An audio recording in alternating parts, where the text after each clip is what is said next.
반갑습니다. 오늘은 역사와 철학의 네 번째 시간입니다. 그러면 자연의 순리부터 시작하겠습니다. 기도와 로또에 대한 이야기입니다. 많은 사람이 로또를 사지만 당첨되는 사람이 소수이듯 많은 사람이 기도를 하지만 응답받는 사람도 소수입니다. 기도를 하여도 신의 응답을 받지 못할 수도 있지만 기도 자체에는 불안정한 마음을 안정시키는 힘이 있습니다. 이것이 응답과 상관없이 우리가 기도를 해야 되는 이유입니다. 우리는 종교를 대할 때 신이 있냐 없냐를 많이 얘기하잖아요. 신이 있으면 신을 믿는 거고 신이 없으면 신을 믿지 않아야 된다고 생각하기 때문에 종교를 그런 관점에서 보는데, 사실 종교는 실질적인 삶에 도움이 되냐 안 되냐로 봐야 됩니다.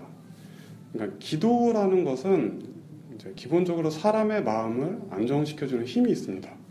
그러니까 우리가 만약 힘들고 어려울 때 물이라도 떠놓고 기도를 하면은 그 마음의 안정을 가질 수가 있습니다. 그렇기 때문에 예전 어머님들이 정화수라고 해서 이제 물을 떠놓고 기도를 드렸잖아요. 그게 다 그런 실질적인 효과가 있기 때문입니다. 그러니까는 어떻게 보면 우리가 아무것도 할 수 없는 상황이 있을 수 있습니다. 그럴 때 어떻게 보면 최후의 수단으로 기도라도 드리면 그 불안정한 마음을 안정시킬 수 있는 힘이 있습니다.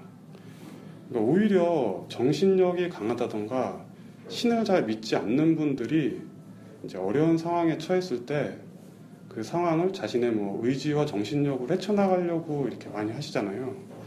근데 사실 그렇게 정신력으로 헤쳐나가면은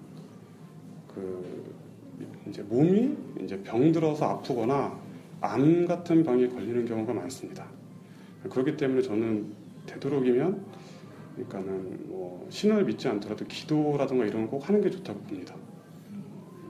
그러니까는 이제 우리가 수능 같을 때 보면 어머님들이 이제 절이나 성당 같은 곳에서 기도를 하잖아요. 그러니까는 자신이 이렇게 도와줄 수 있는 것이 없을 때 종교는 그런 데 가서 이렇게 기도를 드릴 수가 있는 거죠. 다만 이제 그 기도 때문에 아이가 시험에 붙는 건 아니겠죠. 예. 그냥 이제 어머님의 마음을 좀 안정시키고 작은 이렇게 마음의 위안과 그런 응원 같은 거라고 봐야겠죠. 그리고 이제 또 종교의 장점은, 그러니까 우리 사회에서 학연이나 지연, 혈연이 강했던 시절에 약자들은 그런 인연의 그런 끈이 없습니다. 그럴 때 종교는 한 신을 매개체로 해서 그 사람들이 뭉칠 수 있는 그런 인연을 제공해 주는 거죠. 그러니까는 어떤 면에서 종교는 또 철학보다 알기가 쉽습니다. 철학이라는 말을 이해하려면은 이제 많은 지식과 생각을 꾸준히 쌓아야지 이제 철학이라는 말을 이해하게 되는데, 그에 비해서 종교는 바로 믿기만 하면 어떤 삶의 그런 기준점을 제시해 주는 거죠. 그런 면에서 종교는 이제 유익한 면이 있습니다. 다만 이제 종교의 위험성은 이제 어떤 성직자를 따르느냐에 따라서 잘못된 길로 들어설 수가 있을 수가 있겠죠. 그렇기 때문에 그런 점만 조심한다면 이제 종교 자체는 이제 여러 가지 유익한 그런 긍정적인 면이 있습니다. 다음은 운도 자연의 순리 중 일부입니다. 운은 이제 천재지변이라고도 얘기하고요, 또는 로또라고 하고 또 타이밍.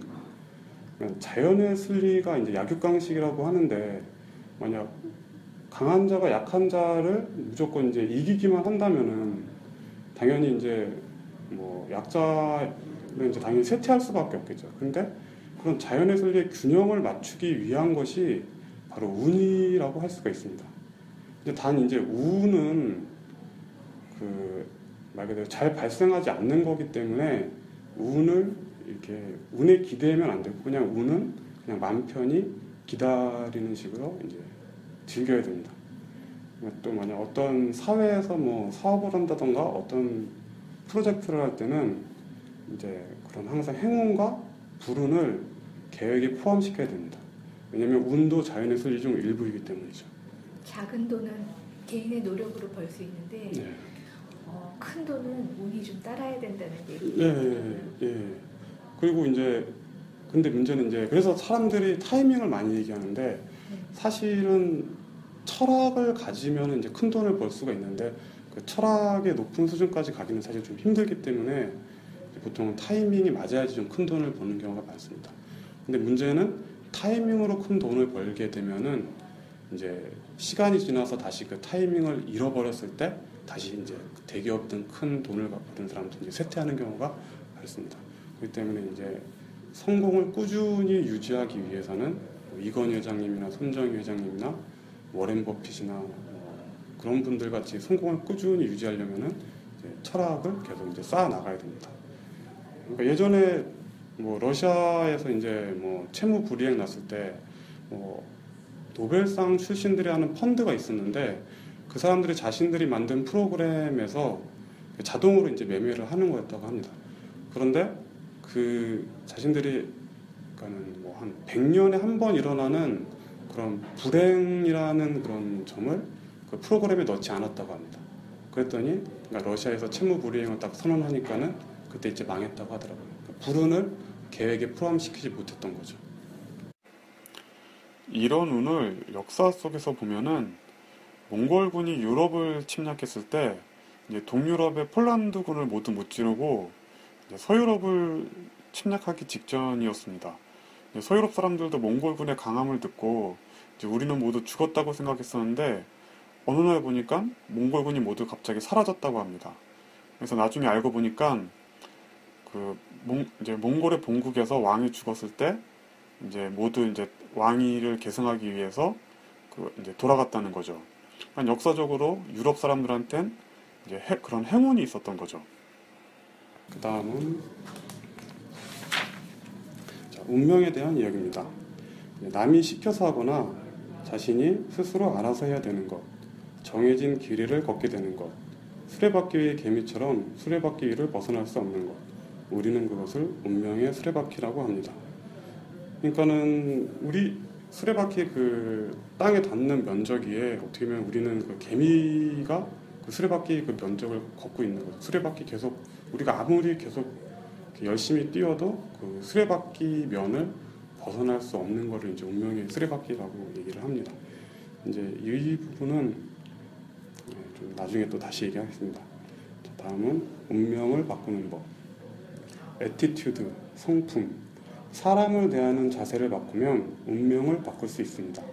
하지만 사람의 타고난 성품은 잘 바뀌지 않습니다. 그렇기 때문에 운명이라고 얘기합니다.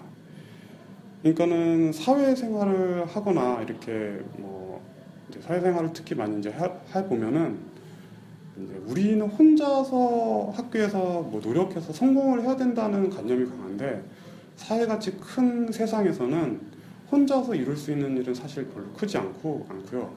그다음에 거기서 성공을 하더라도 그 성공이 아주 커질 수가 없습니다. 결국은 사람과 사람이 연결해서 이렇게 협동을 통해서 뭐 사업이든 뭘 할 때 크게 성공할 수가 있습니다. 그럼 그렇게 사람과 사람이 협동할 수 있는 그 매개체가 뭐냐면은 결국은 사람의 성품과 성격이 그 사람과 사람을 연결해 주는 경우가 많습니다. 다음은 운명을 바꾸는 법. 운은 사람의 운명을 바꿀 수 있습니다. 하지만 운은 잘 발생하지 않습니다.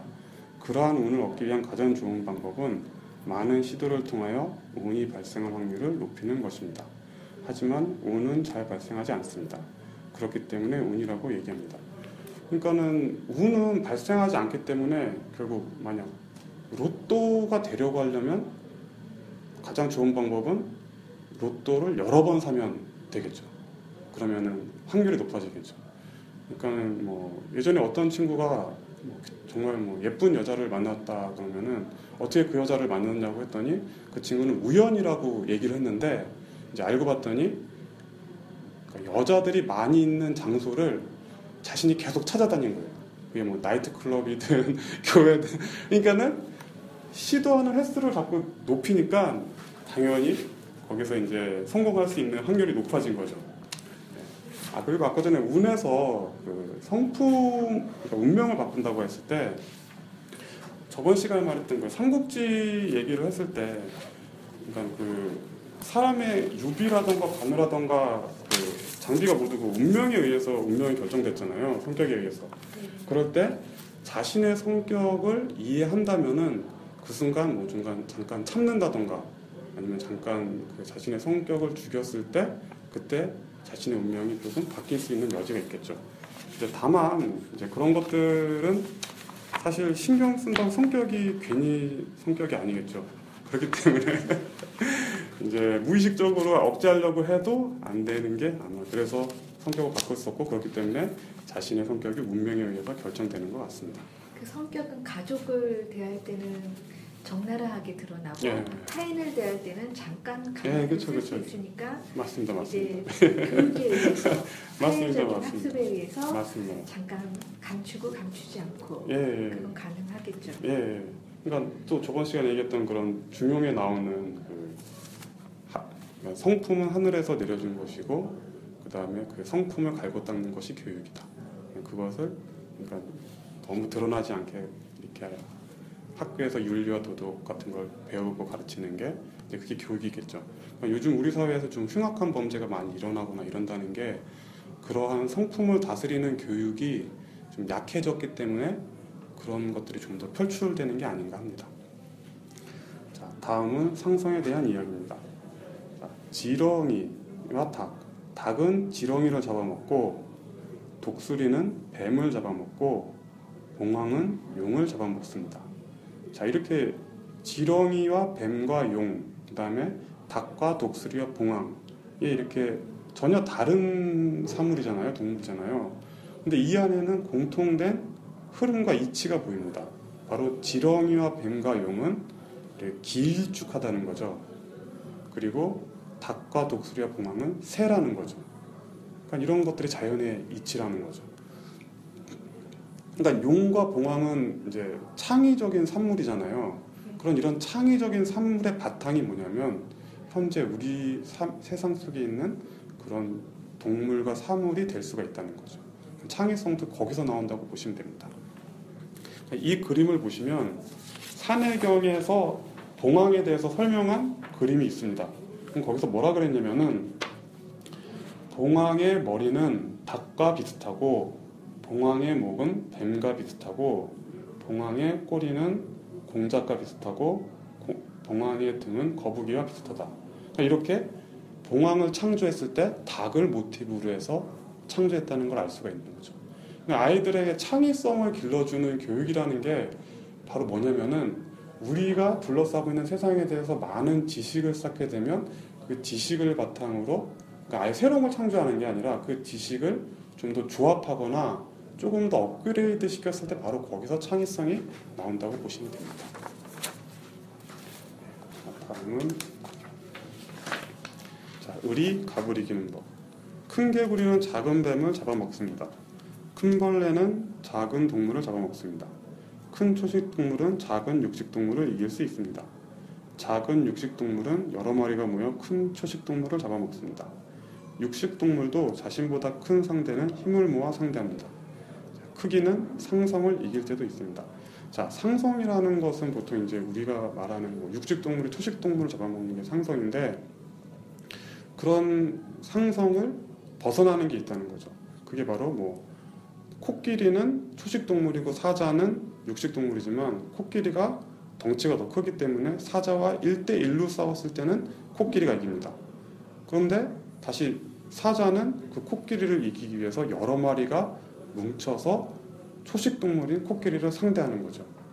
그러니까 을이 갑을 이기는 방법의 가장 첫 번째는 뭐냐면 서로 뭉쳐서 상대보다 덩치를 더 키우는 게 바로 을이 갑을 이기는 법입니다. 자, 그런데 자연에는 항상 예외가 있습니다. 그러니까 우리는 보통 개구리가 벌레를 잡아먹는다고 생각하잖아요. 당연히 개구리가 덩치도 더 크고 상성도 맞고요. 근데 자연에는 항상 예외가 있는데 이제 어떤 작은 벌레는 자신보다 덩치가 큰 개구리를 잡아먹기도 합니다. 그러니까 제가 얘기 드렸듯이 지식을 배울 때는 일단 이치를 통해서 지식을 습득하고 그 다음에 예외가 있는지 확인한 다음에 지식을 제가 봐야 된다고 했잖아요. 그러니까 자연에는 이렇게 모든 것은 사실 큰 동물이 작은 동물을 잡아먹는데 작은 동물이 그것도 벌레가 자기보다 덩치가 큰 개구리를 잡아먹는 것도 있다는 거죠. 그런 걸 보면서 이제 좀 더 지식의 이제 고정관념에 빠지지 않아야겠죠. 을이 갑을 이기는 법이 을이 뭉치는 거라면 이제 반대로 갑이 을을 이기는 방법은 을이 뭉치지 못하게 하는 거겠죠. 이것을 역사적으로 보면은 중국의 이제 전국시대 때 합종 연행이라는 말이 있죠. 그 강한 그러니까 진시황의 진나라를 대항하기 위해서 작은 나라들이 서로 이렇게 연합해서 진나라를 상대하는 거였죠.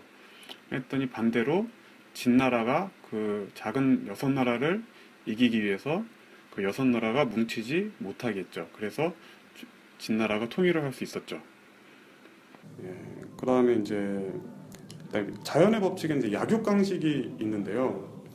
자, 우리가 약육강식을 사람들이 이제 뭐 갑이 을을 뭐 이렇게 이길 때 보통 하는 말이 야, 자연의 법칙을 따르면은 결국 약육강식도 자연의 법칙이 아니냐고 이렇게 얘기하는 분들이 있잖아요. 그러면은 근데 그 사람들이 말하는 자연의 그 약육강식은 자연의 순리 중 아주 일부분만 보는 겁니다.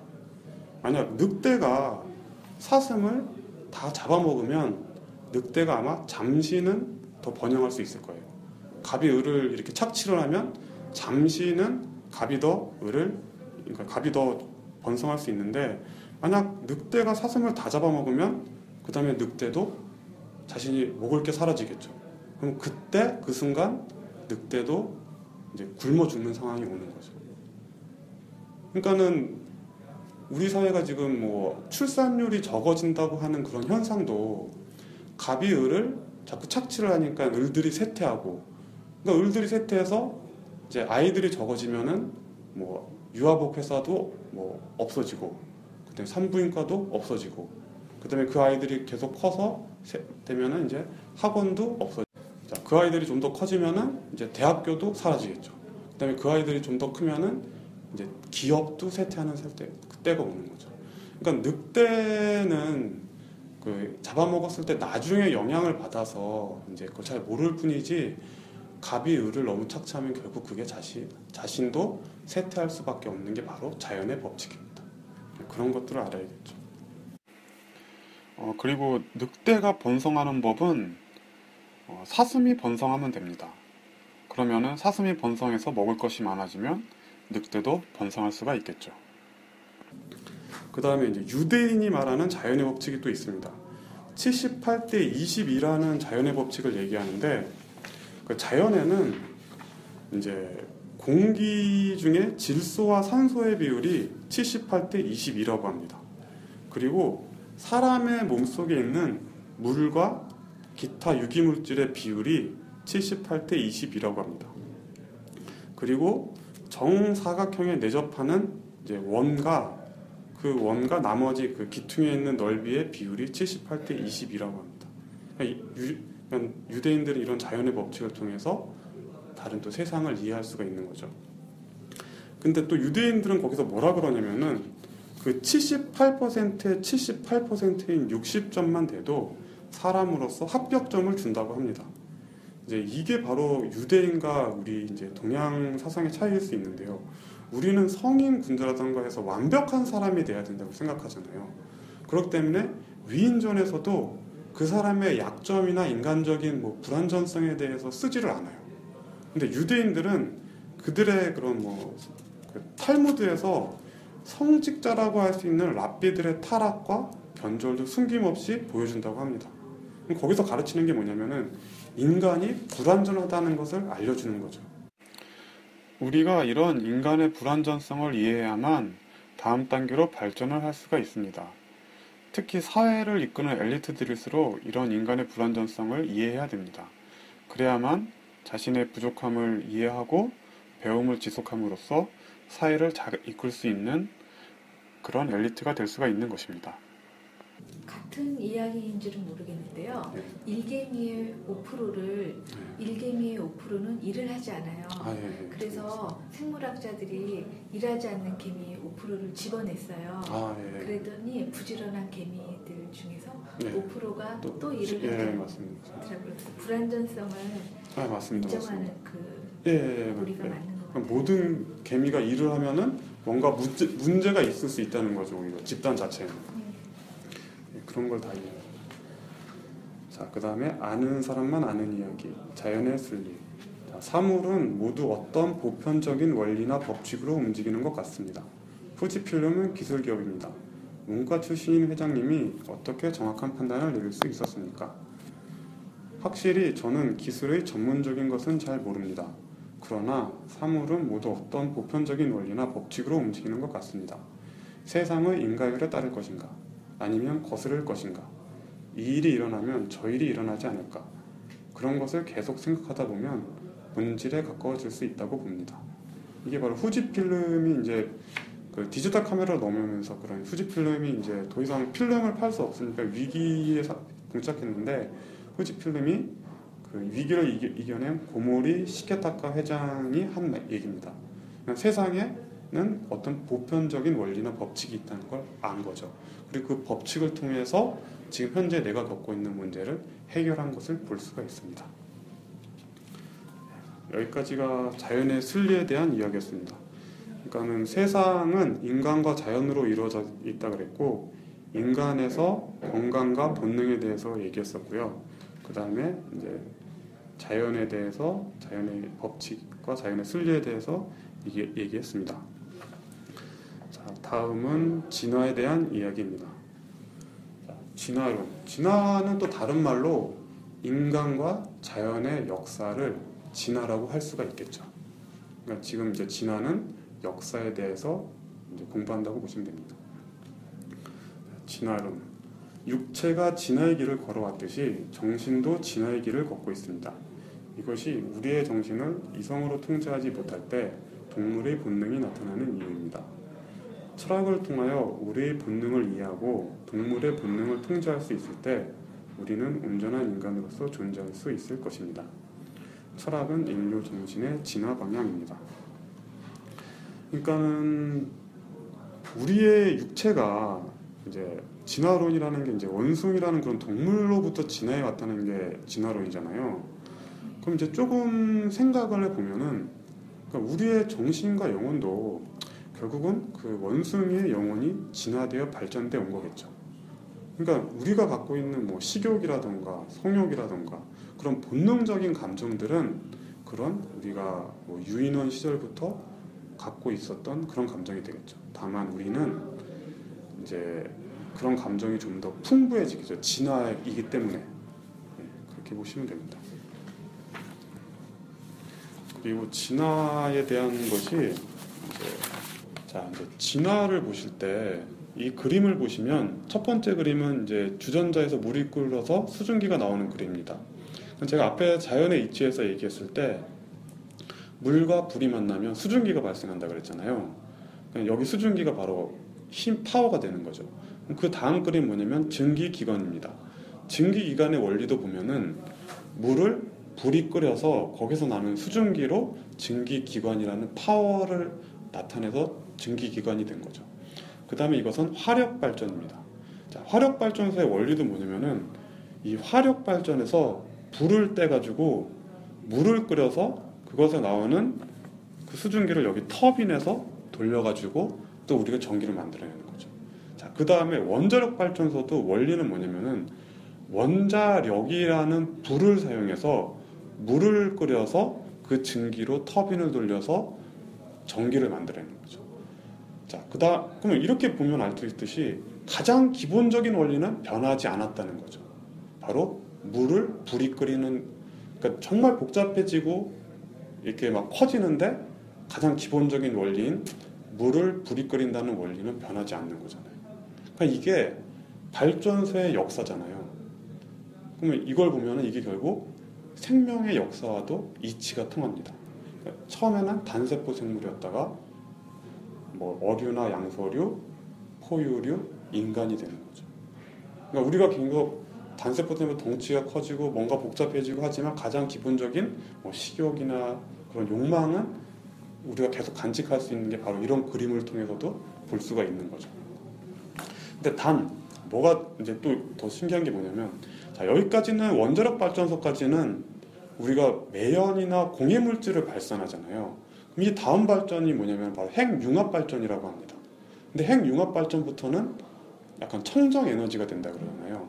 그럼 마찬가지로 인류도 여기까지는 끊임없이 진화해 왔지만 우리가 다음에 역사와 철학이라는 그런 철학을 배우게 되면은 그 다음부터는 우리가 더 이상 자연이라던가 주위에 뭔가 그런 공해 물질을 내뿜는 존재가 아닌 같이 더불어서 행복해 살 수 있는 그런 존재가 될 수 있다는 거죠.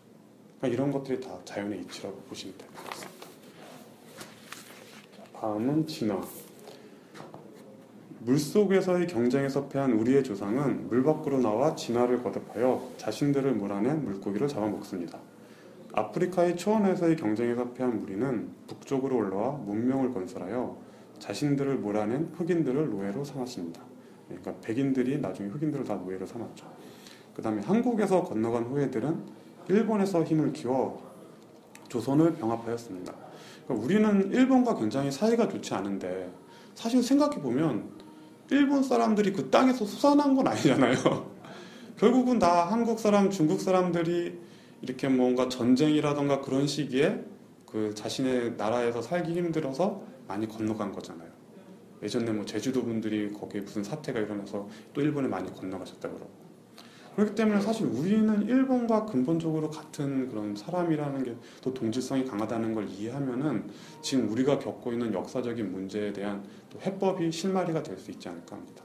그러니까 사실 그런 인식들이 있어서 그러니까 일본 지도층들도 뭔가 좀 단순히 힘의 논리나 약육강식의 논리가 아니라 뭔가 이제 우리 인류가 별로 서로 다르지 않고 한국 사람과 일본 사람이 다르지 않다는 그런 전제하에서 평화로운 방법으로 그러니까 뭐 유럽 연합처럼 그렇게 서로 힘을 합쳐서 살아갈 수 있어야겠죠. 그다음에 한국에서 건너간 라인은 일본에 가서 꽃을 피웁니다. 그러니까 네이버의 그 라인 메신저는 한국에서 카카오톡에 밀려서 거의 점유율이 없는데 오히려 일본으로 건너가서 크게 성공해서 지금은 오히려 카카오톡보다 더 높은 기업 가치를 가지고 있다고 합니다. 도망간 곳의 환경이 좋으면 전화위복이 될 수 있습니다. 물론 폐하여 간 곳의 환경이 전보다 나쁘면 생존 경쟁에서 사라질 수 있습니다. 이렇게 인문학과 철학을 배우면 자신이 어려운 상황에 빠졌을 때 그러니까는 그것을 탈출할 수 있는 힌트를 얻을 수가 있다는 거죠. 그게 우리가 인문학과 철학을 배우는 이유입니다. 그 다음에 그러니까 이거는 이제 큰 물에서 놀아라는 말과 같은 그런 말이 되겠죠. 그러니까 예전에 또 한국에서 망한 분들이 미국으로 건너가서 성공했더니 오히려 거기서 기회를 얻어서 더 크게 성공한 분들도 있을 수 있고. 그 다음에 진화, 번식에 대한 이야기입니다. 어류, 물속에서 알을 낳습니다. 새끼를 낳는 난태생도 있습니다. 양서류, 물이 부족한 곳에서 젤리 형태로 감싼 알을 낳습니다. 그러니까 뭐 도롱뇽이라던가 개구리를 보면은 이제 뭔가 이렇게 뭔가 젤리 같은 것이 알을 이렇게 감싸고 있는 걸 볼 수가 있죠. 그다음에 파충류는 물이 더 부족한 곳에서 축축한 곳에 부드러운 껍질을 가진 알을 낳습니다. 거북이 알이라든가 뱀알은 우리는 보통 알이라고 생각하면 달걀을 많이 생각하잖아요. 그렇기 때문에 껍질이 딱딱하다고 생각하지만 파충류나 그런 거북이나 파충류의 알은 그 땅 속에다 알을 낳는데 만져보면 이렇게 되게 부드럽다고 합니다. 껍질이 딱딱하지 않고. 그다음에 조류는 물이 없는 환경에서 딱딱한 껍질을 가진 알을 낳습니다. 그다음에 포유류는 알을 낳을 수 없는 환경에서 알을 낳기 위해 뱃속으로 이제 자식을 가지고 왔습니다. 이런 것을 각각의 그 생명들이 그 자손을 낳는 형태를 보면은 전혀 이제 의식하지 않고 있다가 이런 그런 진화 단계에서 이런 걸 보면은 뭘 볼 수 있냐면은 물이 부족한 곳에서 자손을 번식하기 위해서 그런 번식 형태가 좀 더 진화되고 있다는 것을 볼 수가 있다는 거죠. 그러니까 개구리가 있는 곳은 바다보다는 당연히 물이 적은 곳이고 파충류가 낳는 땅 속은 당연히 개울보다 그런 거보다 물이 더 적은 곳이고 그 다음에 조류는 아예 물이 없는 공중에다 알을 낳기 시작했고 그런데 사실 알을 낳는 것이 모차한테 더 큰 이익이죠. 알을 낳기만 하고 자신은 자유롭게 그러니까 돌아다닐 수가 있으니까요. 그런데 그렇게 편한데도 불구하고 어머님들께서 자식을 낳기 위해 알을 이렇게 뱃속에서 10달간 자녀를 품는다는 것은 어떤 만약 포유류가 그 공룡의 시기에 발전됐다고 한다면 그 공룡이 멸종하던 시기에 굉장히 자연 환경이 안 좋았을 수가 있다는 거죠. 그럼 그 안 좋은 환경 속에서 그 자신의 자식을 지키기 위해서 자신의 뱃속에서 알을 키웠던 거라는 걸 그러니까 선구적인 모체가 알을 키웠다는 것을 알 수가 있는 거죠. 그렇기 때문에 우리가 자녀라는 그런 모성애라든 그런 것이 얼마나 강한 것인지를 알 수가 있습니다. 그러니까 자신이 희생해서라도 그러니까 자녀를 이렇게 낳기 위해서 그렇게 노력했다는 것을 알 수가 있는 거죠. 자, 다음 진화, 생식과 돌연변이에 대한 이야기입니다. 세포는 하나의 동일한 유전자 DNA를 가질 경우 외부의 침입에 의하여 모든 세포가 한 번에 멸종할 수 있습니다. 이러한 단일 DNA의 위험성을 회피하기 위하여 세포와 세포가 결합하여 다양한 DNA를 확보함으로써 지속적인 생존을 유지할 수 있습니다. 다양한 DNA를 확보한 생물은 외부 침입으로부터 5%의 자연적인 면역체가 있다고 합니다. 인류는 아프리카에서 출발한 흑인의 다양한 유전자 돌연변이입니다. 우리는 이제 인종 같은 걸 얘기할 때 이제 예전에는 흑인과 백인과 동양이 다 서로 다른 존재라고 생각했지만 이렇게 우리가 이런 진화의 역사를 보면은 결국은 흑인이 햇빛이 강한 곳에서는 이제 까맣게 탄 거고, 근데 햇빛이 없는 북쪽으로 올라가면서 이제 비타민 D를 합성하기 위해서 피부가 하얗게 변한 거겠죠. 그런 것만 알면 우리가 사실 인종차별이라는 게 잘못된 거라는 걸 알 수가 있겠죠. 그렇기 때문에 호주에서 백인들이 피부암 발생률이 한 50%나 된다고 합니다. 2명에 1명이 암에 걸리는 거예요. 그 이유가 뭐냐면은 자외선이 강하지 않은 그 북쪽에서 살았던 백인들이 자외선이 강한 호주로 정착하면서부터는 햇빛을 까만 피부로 반사하지 못하니까는 그러니까 피부암에 걸릴 확률이 높아지는 거죠. 또 반대로 흑인들은 북쪽 지방으로 가면 비타민 D 결핍증이 생긴다고 합니다. 다 이게 결국은 우리가 말하는 인종이라는 것은 그냥 자연 환경에 따라서 변한 돌연변이라는 거죠.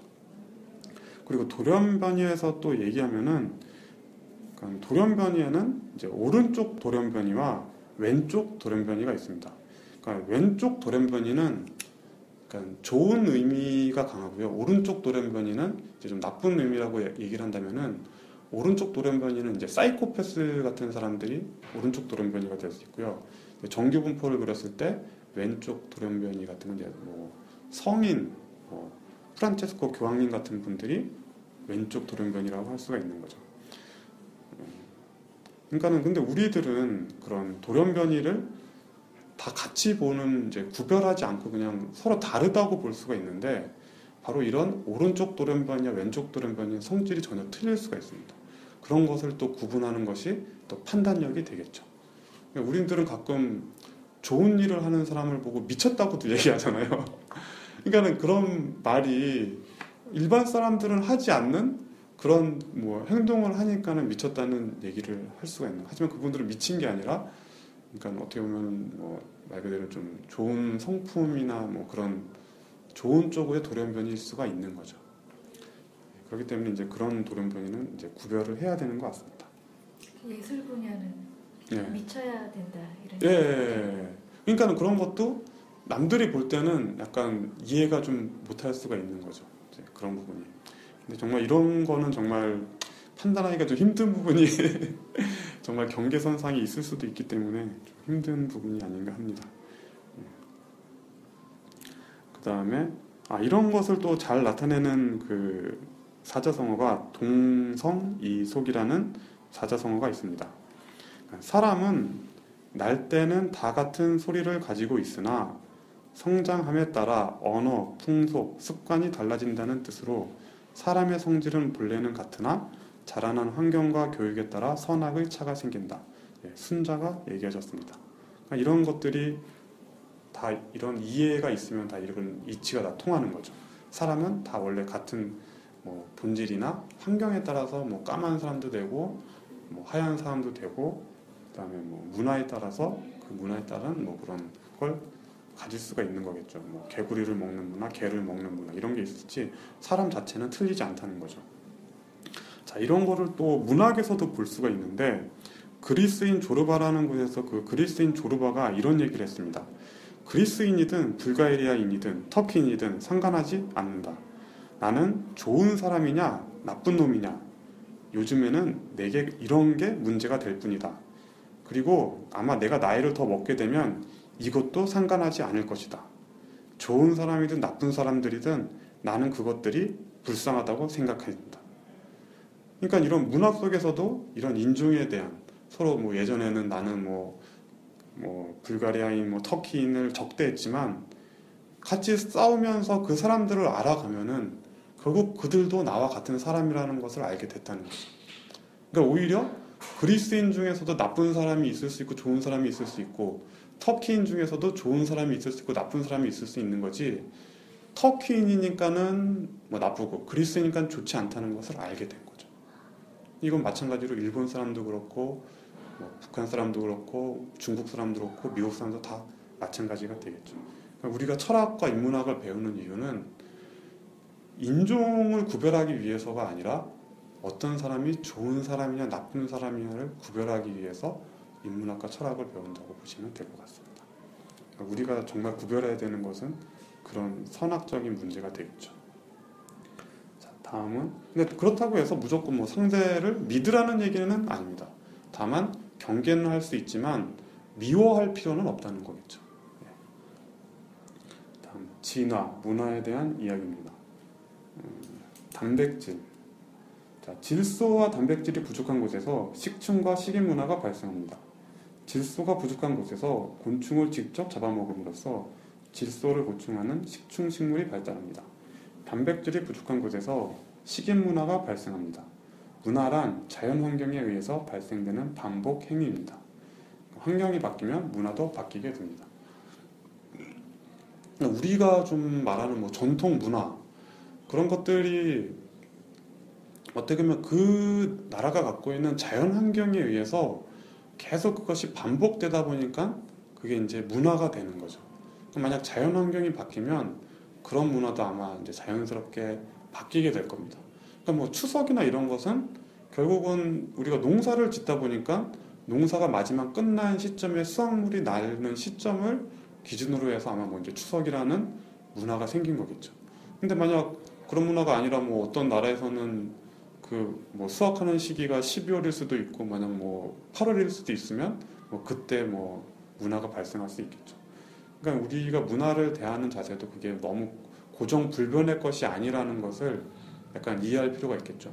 뭐 예전만 해도 예전에는 제사나 뭐 그런 누가 돌아가시면 3년상을 지냈지만 이제 세상이 바뀌니까 3일만 지내고 있잖아요. 그런 식으로 문화는 언제든지 그 환경에 따라서 바뀔 수가 있는 겁니다. 자, 다음은 인류, 문화와 인종. 인종은 아프리카로부터 출발한 흑인의 자연환경에 따라 나타난 피부 색깔 돌연변이입니다. 문화는 자연환경에 의한 반복 행위입니다.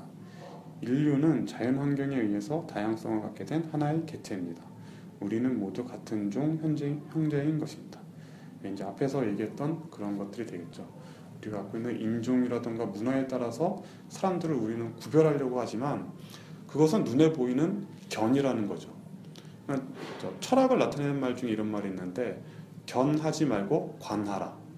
견이라는 것은 눈에 보이는 것을 구별하는 거겠죠. 흑인이냐 백인이냐는 사실 누구나 구별할 수 있지만 관이라는 것은 그 사람이 좋은 사람이냐 나쁜 사람이냐를 구별할 수 있는 게 관이 되겠죠. 그러니까 우리는 관을 키우기 위해서 노력을 해야겠죠. 자, 다음은 신의 형상. 고대로부터 신의 형상은 동물, 사람, 무형의 형태로 변하여 왔습니다. 인간이 강한 동물보다 약한 시기에는 강한 동물을 신으로 섬겼고, 그러니까 뭐 단군 신화에 보면 호랑이와 곰이 나오죠. 그 다음에 인간이 강한 동물을 이기면서부터는 신의 형상이 인간의 모습을 띠기 시작했습니다. 그러니까 이집트나 그리스, 로마 신화에서는 신이 다 인간이잖아요, 거의. 막 성격도 그렇고 욕망도 그렇고 거의 뭐 사람과 별로 다르지 않습니다. 다만 능력만 뛰어날 뿐이죠. 그리고 인간이 알 수 없는 존재보다 약한 시기에는 이제 신의 존재가 무형의 존재로 이제 변했습니다. 그러니까 기독교는 지금 십자가에 있긴 하지만 초기 기독교는 사실 또 뭐 유대교와 비슷하고요. 유대교, 이슬람교, 기독교의 초기에는 유대교와 이슬람은 지금도 그 십자가 같은 게 없습니다. 왜냐하면 그러니까는 신은 형태를 가질 수 없다고 보기 때문이겠죠. 그러니까는 인간이 자신보다 강한 존재나 이해하지 못하는 영역을 바로 신으로 이해하는 거죠. 근데 우리가 이제 이런 종교의 역사만 봐도 그런 종교나 신에 대한 이해가 이제 생길 수가 있겠죠. 그러니까 인간은 우리가 나약한 존재라는 걸 이해해야 됩니다. 자신보다 강한 것을 숭배하는 것은 사실 동물의 본능입니다. 그러니까는 제가 얘기했듯이 예전에는 지금 과학이 종교를 대체해 가고 있는데 예전에는 번개가 치면은 그것을 현상을 설명할 수가 없기 때문에 그걸 신의 한 행위라고 이해했었잖아요. 근데 지금은 번개를 신이 하는 행동이 아니라 그냥 자연에서 벌어지는 일로 여기고 있잖아요. 그렇게 보시면 됩니다. 다음은 이게 그 트랜센던스에서 이런 말 처음 시작할 때 그런 말이 나오더라고요. 그러니까 그 인공지능을 만들 때 한 방청객이 그 주인공한테 당신은 신을 창조하려고 하는 겁니까? 라고 하니까 그 주인공이 하는 말이 그것이 인류가 이제까지 역사상 계속 해왔던 일이다. 신이 우리가 만들었던 그런 식의 얘기를 하더라고요. 신의 생명 탄생을 그 전에 기계가 뭐 할 수 있는 일이 많았는데도 생명 탄생을 못했는데 앞으로는 지금 뭐 시험관도 시술이 이렇게 발달하고 일본에서는 또 인공 자궁도 연구하고 있으니까 신의 영역을 계속 신범화, 맞습니다. 신범이라고 할 수도 있고 도전이라고 할 수 있겠죠. 그러니까 신의 형상이 또 지금 어떻게 바뀔지 모릅니다. 이제 우리가 거의 이제 창조의 영역까지 도달하면은, 특히 무당들만 봐도 그걸 알 수 있는 게 뭐 메가더 장군을 신으로 모시는 그런 분도 있잖아요. 모시고 왜냐하면 그 사람이 강한 사람이니까. 그러니까 이런 식으로 강한 것을 이렇게 쫓는 것은 바로 동물의 본능이라고 보시면 됩니다. 자, 다음은 괴물, 몬스터, 외계인. 우리가 아는 신화 속의 괴물이나 몬스터는 예전에는 잘 몰랐던 희귀 질환이나 질병으로 인한 사람이나 동물의 변형된 모습인 경우가 많습니다. 우리가 아는 상상력도 알고 보면 시각적 경험의 산물인 경우가 많습니다. 자, 우리가 이제 또 괴물이나 몬스터를 얘기할 때 우리가 에일리언, 이 그림이 에일리언 그림인데요. 우리는 저를 처음 봤을 때 어떻게 저렇게 정말 창의성 있게 저렇게 괴물을 만들었을까 생각할 수 있잖아요. 그런데 그 바다 생물 중에 곰치가 있는데 곰치의 입 구조를 보면은 입 안에 입이 있다고 합니다. 그러니까는 에일리언을 만드는 사람도 결국 우리가 주변에 있는 그런 자연 환경에 있는 생물을 보고선 모티브 삼아서 입속에 입이 있는 이런 괴물을 창조한 거죠. 그러니까 창의성의 바탕이 바로 이렇게 많은 지식인 걸 알 수 있습니다. 그리고 자연에서 그런 힌트를 얻은 거겠죠. 그리고 또 마찬가지로 그러니까 이집트의 스핑크스. 자, 스핑크스라는 것도 상상 속의 동물이지만 딱 봐도 얼굴은 사람이고 몸통은 사자죠. 그냥 단순히 이렇게 붙인 것밖에 없죠. 그것만으로도 창의적인 창조물이 되는 겁니다. 또 마찬가지로 이렇게 독수리 얼굴을 한 신도 그러니까 반대로 붙인 거죠. 이번엔 동물의 머리와 사람의 몸을 붙여서 또 창의적인 사물을 만들어낸 겁니다. 그 다음에 나중에 피카츄를 보시면 이게 고전에만 일어나는 게 아니라 피카츄도 보면은 그 동물들이 다 우리 현재에 있는 그런 동물들을 다 이렇게 모티브로 해서 불가사리, 도롱뇽, 그 다음에 무슨 새 이런 것들을 다 만든 것을 볼 수가 있습니다. 그러니까 과거나 현재나 창의적인 거의 바탕은 또 자연이고 그 자연의 많은 지식을 바탕으로 창의성이 발현됐다는 것을 알 수가 있는 거죠. 자, 오늘은 네 번째 시간 여기까지 하겠습니다. 그럼 질문 있으시면. 네, 질문이 있는데요. 역사와 철학을 배우는 이유가 예. 좋은 사람과 나쁜 사람을 구분해야 된다고 하셨는데 예. 명나라의 홍무제 같은 경우는 자식에게는 좋은 아버지였지만 자식을 보호하기 위해서 1만 명의 신하를 죽였을 때는 나쁜 사람이라고 볼 수도 있잖아요. 예, 맞습니다. 그래서 그것을 어떻게 구분하는지 예. 구분해야 되는 이유는 뭔지 예. 궁금해서 예. 질문드립니다. 예, 그러니까 왕이 그렇게 많은 신하들을 죽인 것은 아마 과거의 역사를 통해서 왕권을 강화하지 않으면 나중에 공신들에 의해서 왕권이 좌지우지되는 그런 상황을 예상했기 때문이겠죠. 아마 중국 역대 왕조의 많은 왕들이 실제로 개국 공신들을 많이 죽였습니다. 한나라의 고조 유방도 토사구팽이라는 말이 있듯이 개국 공신인 한신을 죽였고요. 우리나라의 태종도 왕권 강화를 위해 외척이나 신하들을 많이 죽였죠. 왕들이 공신들을 죽이는 그런 극단적인 선택을 할 때는 아마 미래에 대한 불안감이 원인이 아닐까 합니다. 만약 미래에 대한 불안감이 없다면 그런 극단적인 선택을 할 필요가 없어지겠죠. 제가 인문학과 철학을 배워야 한다는 이유 중에 하나가 우리는 항상 불확실한 미래에 대한 불안감이 있습니다. 그런 불안감이 때로는 우리를 잘못된 선택의 길로 이끈다고 봅니다.